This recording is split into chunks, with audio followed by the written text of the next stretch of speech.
Amphibians का। तो यहाँ पे टोड्स में भी जेली एनवेलप होगा, जेली आवरण होगा, और जेली आवरण को कौन नष्ट करेगा? प्रोनेज एंजाइम।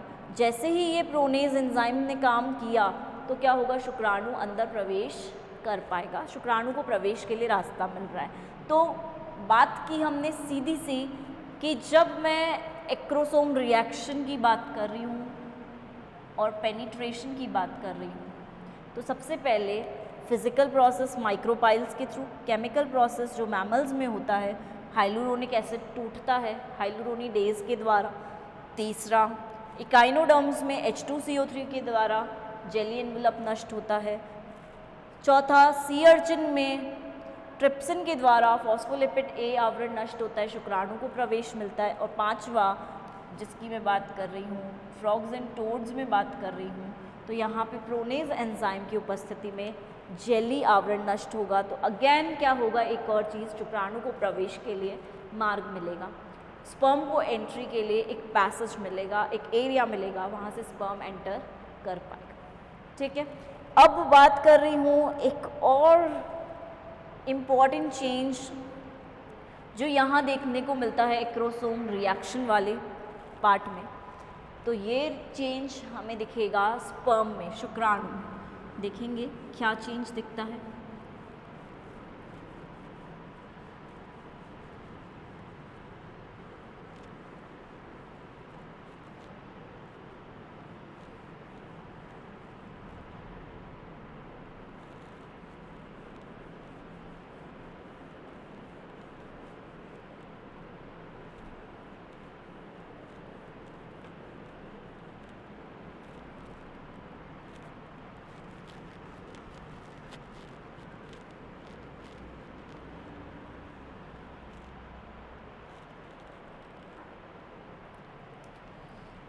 जब एक्रोसोम की बात कर रही हूँ ऊपर से, तो मैं एक चेंज देखती हूँ।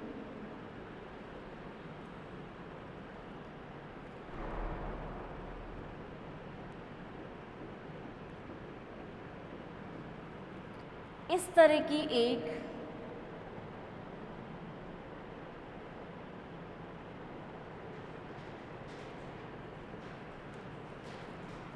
एक्रोसोमल फिलामेंट या एक्रोसोमल ट्यूब का निर्माण होता है। जब एक्रोसोमल ट्यूब बन रही है तो एक्रोसोमल ट्यूब किससे बनेगी? सीधी सी बात है, एक्रोसोमल नलिका निर्माण किससे होगा?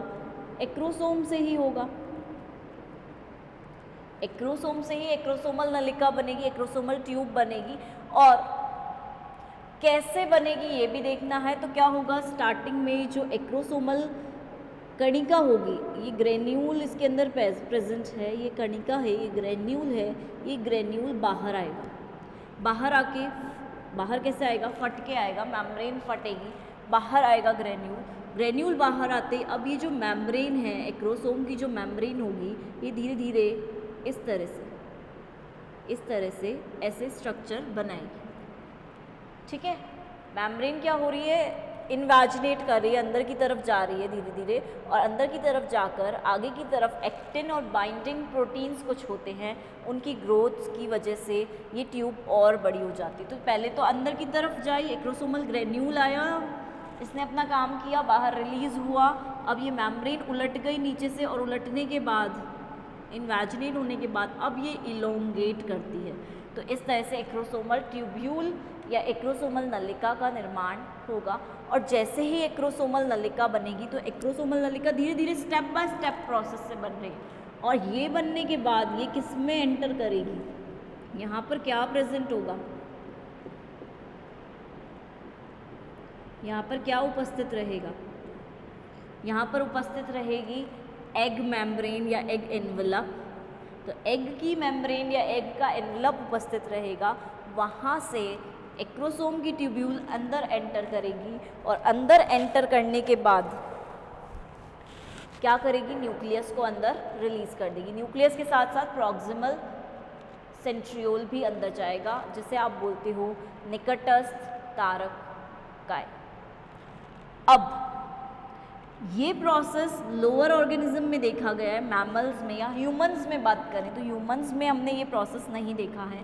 ह्यूमंस में डायरेक्ट एक्रोसोम जो है वो क्रिया करता है, एंजाइम्स को बाहर निकालता है, और एंजाइम्स को बाहर निकालते ही ओवा में चेंजेस होते हैं, ठीक है, लाइसिस होता है, चेंजेस होते हैं, लयनकारी चेंजेस होते हैं, और स्पर्म का टेल भाग अंदर नहीं जाता, लेकिन हेड रीजन, और हेड रीजन के साथ साथ न्यूक्लियस जाएगा, न्यूक्लियस के साथ साथ और क्या जाता है, प्रॉक्सिमल सेंट्रियोल तो जाता ही जाता है, क्योंकि प्रॉक्सिमल सेंट्रियोल या निकटस्थ तारक काय, इसका मुख्य काम है क्लीवेज करवाना, विदलन करवाना। तो सीधी सी बात है, हमारे ह्यूमंस में ऐसा देखने को मिलता है, लेकिन कई जगह पे एक्रोसोमल ट्यूब या ट्यूब्यूल या एक्रोसोमल फिलामेंट भी इसको नाम देते हैं, इस तरह का फिलामेंट बनता है। तो यही होता है एक्रोसोमल रिएक्शन की एक्रोसोम जो पार्ट है वो रिएक्ट कर रहा है, एंजाइम्स को बाहर रिलीज कर रहा है, और रिएक्ट करके एक ट्यूब्यूल बना रहा है, और वो ट्यूब्यूल पेनिट्रेट कर रही है, पेनिट्रेट मीन्स अंदर जाना, पेनिट्रेट कर रही है किसको, एग एनवलप को या फिर एग मेम्ब्रेन को, एग की झिल्ली को, अंड झिल्ली को पेनिट्रेट करेगी। जैसे ही पेनिट्रेट करेगी तो अपने कंटेंट्स इसके अंदर ये रिलीज़ कर देगा, ये एग है नीचे की तरफ, तो इसमें अपने कंटेंट्स रिलीज़ हो जाएंगे, एंड इस तरह से प्रक्रिया चलेगी। तो ये बात हुई हमारी एक्रोसोमल रिएक्शन और पेनिट्रेशन, भेदन की, कि किस तरह से भेदन होता है। अब नेक्स्ट स्टेप पे जाने से पहले, एक्टिवेशन ऑफ ओवम पे जाने से पहले मैं एक इम्पॉर्टेंट बात करती हूँ कि जब भी कंडीशंस हमें अलग अलग प्रकार की देखने को मिल सकती है, तो सबसे पहली कंडीशन कि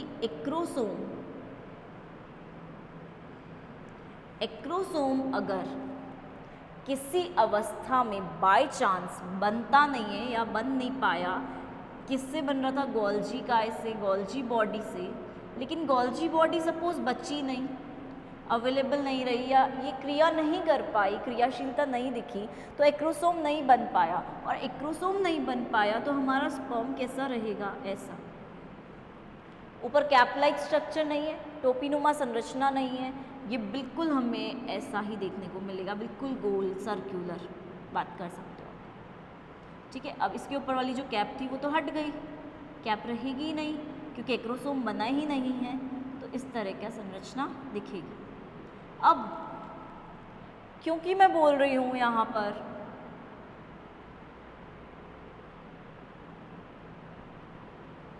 कि सिर्फ न्यूक्लियस है, एक्रोसोम नहीं है, तो इसकी संरचना हमें कैसी दिख रही है, बिल्कुल सर्क्यूलर, गोलाकार, वृत्ताकार जिसे आप बोलते हो, सर्क्यूलर स्ट्रक्चर संरचना दिखेगी।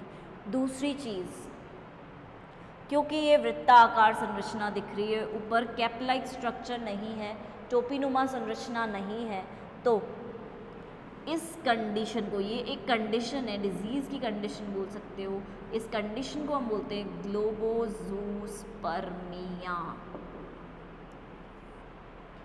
ग्लोब जैसा दिखेगा स्पर्म, बिल्कुल सर्क्यूलर, कोई कैप लाइक स्ट्रक्चर नहीं, तो ग्लोबो मीन्स बिल्कुल गोल वृत्ताकार दिखेगा, इसलिए ग्लोबोजूस्पर्मिया। स्पर्म है तो जूस्पर्म तो है भाई, मूव तो करेगा, टेल तो प्रेजेंट है उसके पास, टेल प्रेजेंट है तो मूव भी करेगा, तो ग्लोबोजूस्पर्मिया इस कंडीशन को हम बोलते हैं। और दूसरी चीज़, जब इस कंडीशन को हम ग्लोबोजूस्पर्मिया बोल रहे हैं, तो क्या ऐसा स्पर्म आगे जाकर, ऐसा शुक्राणु आगे जाकर फर्टिलाइजेशन करवा सकता है क्या? नो, ऐसा स्पर्म आगे जाकर निषेचन नहीं करवा सकता, यानी कि ये निषेचन के योग्य नहीं होता, क्योंकि जब इसमें केमिकल्स ही नहीं हैं, पहचानेंगे नहीं एक दूसरे को, रिएक्शन नहीं होगा, तो जगह कैसे बनाएंगे अब ओवा के अंदर एंटर करने के लिए? ओवा के अंदर एंटर कर नहीं पाएंगे तो फर्टिलाइजेशन कैसे होगा? तो ये निषेचन क्षमता नहीं होती इनके अंदर, ये निषेचन के योग्य नहीं है, ये फर्टिलाइजेशन नहीं करवा सकते और इनके द्वारा फर्टिलाइजेशन नहीं होगा। तो ये एक ऐसा प्रोसेस बोल सकते हो, एबनॉर्मल प्रोसेस है, असामान्य स्थिति है, जहाँ पर इस टाइप के शुक्राणु का भी निर्माण हो सकता है, ऐसे शुक्राणु भी निर्मित हो सकते हैं। और निर्मित होकर डिजीज़ कंडीशन को कॉज करेंगे। तो ये बात हुई हमारी, आज हमने 3 स्टेप्स पढ़े हैं। 4th एंड 5th स्टेप को हम नेक्स्ट क्लास में लेंगे। जब तक आप देख सकते हैं इसको। And thank you all for watching.